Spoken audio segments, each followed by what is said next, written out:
Para naman, maliban sa ipatutupad na quarantine status simula bukas, Metro Manila Council irerekomenda din sa IATF ang pagpapaikli pa ng curfew hours para sa nalalapit na simbang gabi.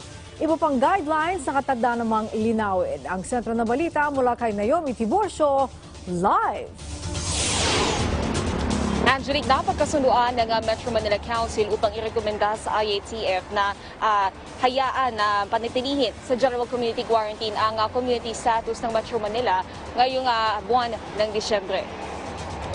Sa kabila ng ilang rekomendasyon na mas paluwigin pa ang quarantine status sa MGCQ ayon kay San Juan City Mayor Francis Zamora, tapang lang na mapanatili sa GCQ status dahil manageable ang active cases sa mga lungsod at madami namang negosyo ang nagbubukas sa ngayon. Maliban dito, flexible naman ang Metro Manila Council sa mga maaari pang modifikasyon sa mga restrictions sa ilalim ng GCQ.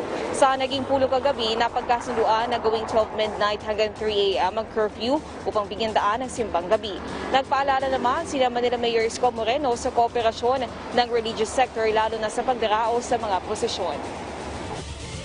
Nagkasundo naman ho na basta naman po sumusunod sa lahat ng health and safety protocols, basta naka-mask at nasusundan ng social distancing, ay pwede naman pong mag-attend ng simbang gabi ang ating mga mamamayan. Ito yung mga events na lalabas sa kanilang simbahan, katulad ng mga parada, kailangan nilang sumunod sa alituntunin ng IATF at magpapaalam sila dapat sa lokal na pamahalaan. Ngayon, ipinagpapauna ko na.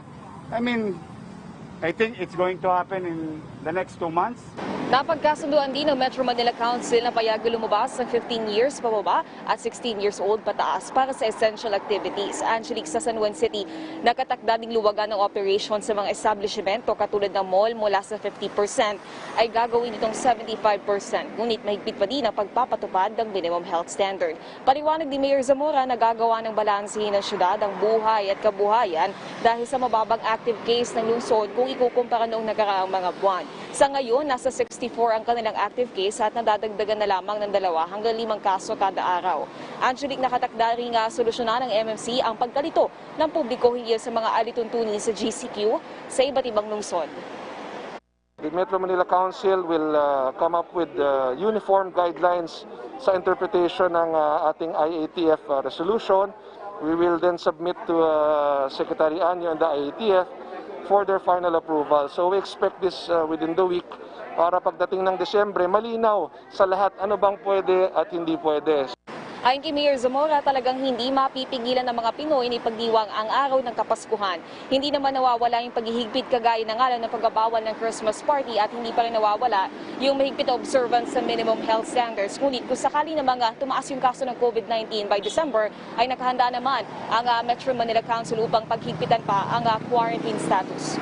Ito muna ang pinakauling balita. Balik sa iyo, Angelique. Okay, maraming salamat sa iyo, Naomi Tiburcio.